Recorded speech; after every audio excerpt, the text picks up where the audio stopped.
thanks for joining us for today's show. Coming up, with a Turner Prize, a Royal Academy appointment, and the title of Chevalier des Arts et Lettres here in France, British artist Tony Cragg has no shortage of accolades. For almost 4 decades, his sculptures have been added to the most prestigious national and private collections the world over. He's here with us to talk about his new show here in Paris.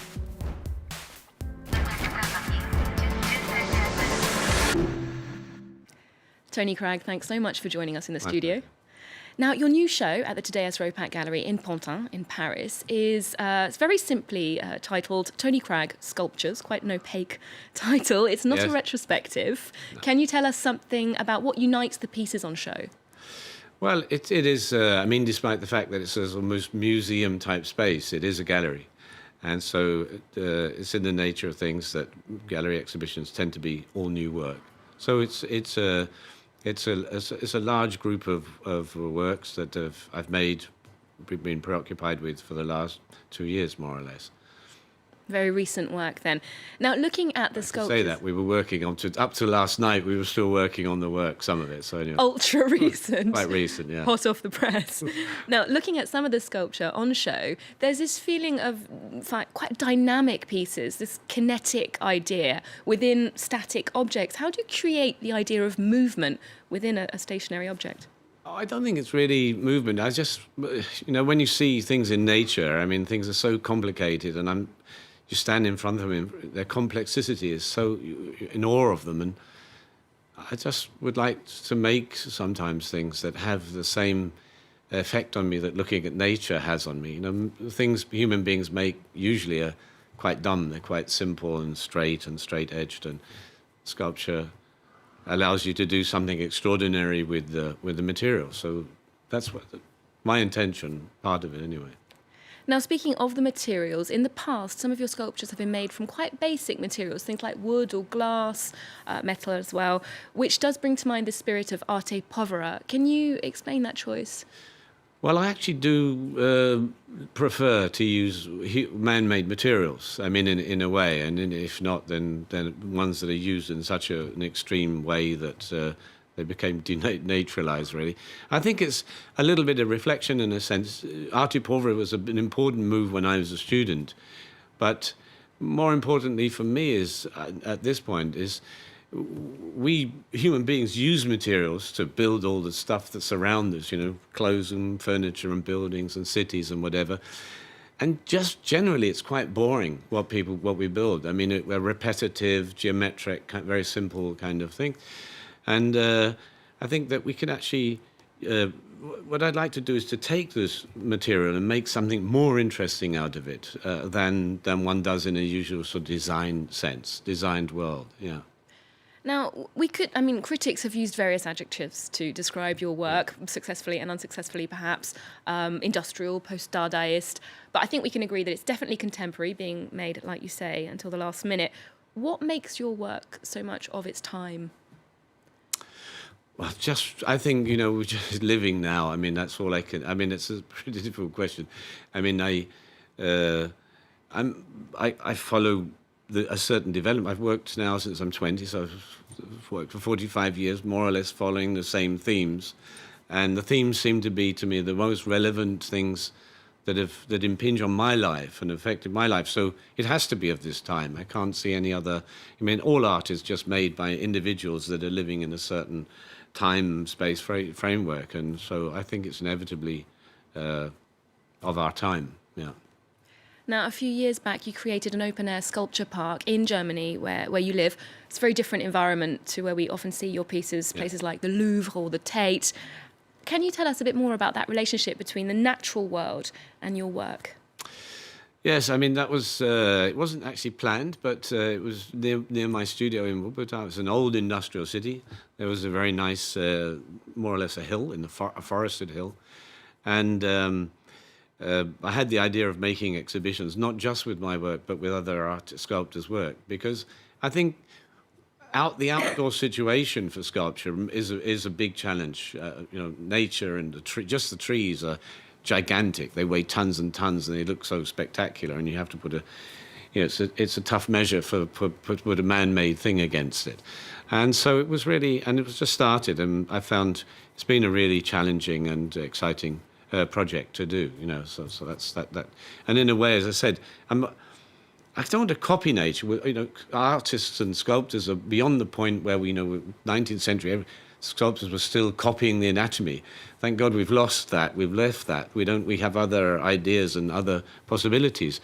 But still, nature, is the big thing that you were confronted with. That's the measure of making things. Nature's had many billions of years to make things. We were only just starting. I suppose it's true. There's no comparison, is there? Not really. Now, you've lived in Germany, as you said, for almost 40 years now, but you're still considered a very British artist. Britain is obviously very quick to claim you. Do you think that being at a slight remove from your home country affects the way you make art? I think that, I had a fantastic education in Britain. I was and I am English. I still don't have a German sense of humour, I think going to it, I worked in France for a year, and that was in 1975. It was an invaluable experience for me. It was the first time I came abroad, and seeing one's own life and cultural perspective in a different perspective was very exciting and interesting. And Germany has been fantastically generous, and it was a good situation for me to work in. Easy to find working spaces, people that work with me, and I was very early on in my career. I was offered a job working in the academy in Düsseldorf, and that was a great help in my life. And it provided a lot of contacts with people as well. Artists to talk to, friends to make friends with and be associated with. Now, you mentioned teaching at the Academy in Düsseldorf. You've also taught here in France. As a lecturer, you see the new generation of artists training, making work, and some of them achieving success. How do you see the evolution of the practice and the profession of making art? What's changed since you were studying? Yeah, a lot. I think that I went to art school at the end of the 60s, and the only reason to go there is because I'm personal conviction that that's what one had to do with one's life. Nobody thought about the possibility of becoming a famous artist or having whatever kind of successes. And the art world in Britain and in France, I know, were very, very small in the 70s.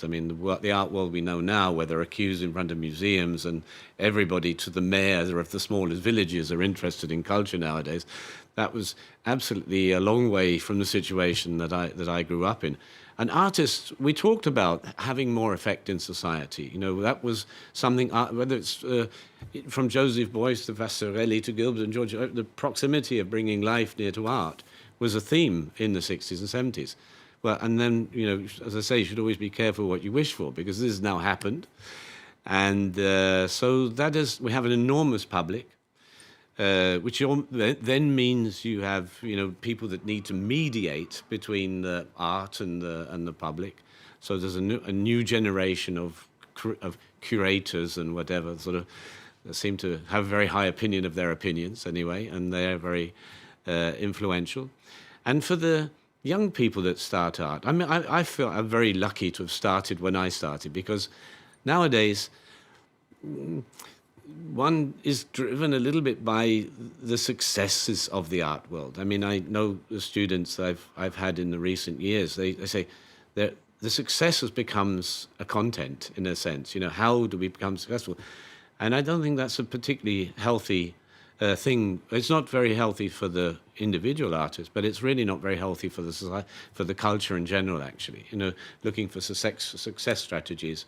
And to make art, you have to have an input. To have an output, you must have an input. And if the input is just to do with art world stories and market situations and prestige, that's a pretty sad thing to be. I say, go into the forest or walk into nature or human relationships or complicated numbers. There are many, many different kinds of content. And I think they should be looking a little bit more at that. Perhaps more than the commercial side of the... Well, there are courses on how to be a successful artist. It's an absurd idea, isn't it, really? You just make what you have to make, I think. Yeah. Now, recently, speaking of this educational process, you've been going back to drawing as well as sculpture. You've been doing a bit of drawing as well. Art teachers would perhaps argue that that's where all students should be starting. Is this going back to your creative roots, or is it a whole new exploration? Well, no, right and wrong. I mean, I was actually, that's how I even got involved in being interested in art, because I wanted to draw. I started drawing. And I never stopped. It's not something I do recently. I can't make most of the work. It's so big, I actually have to have a basis to start with. So drawing is the most easy way to do it. I mean, with a drawing, you can do anything. I mean, afterwards, it's probably not makeable, because you go into 5 dimensions sometimes, I think. But definitely, drawing isn't a really useful thing. I think it's a little bit overvalued. I think that drawing is like a little bit like writing. Why everybody could draw. There's no reason why people say, I couldn't draw a straight line. That's a ridiculous idea. Of course, anybody can draw. It's just a matter of applying oneself or learning a language. And I think it's a very useful thing for anybody to be able to just draw for themselves. Well, it's certainly the 1D expression of your 3D work as well. Tony Cragg, I'm sorry, that's all we've got time for. Thank you so much for joining My us. pleasure. Thank you. The exhibition Tony Cragg Sculptures is on show at the Thaddeus Ropac Gallery in Pantin, Paris, until the end of June.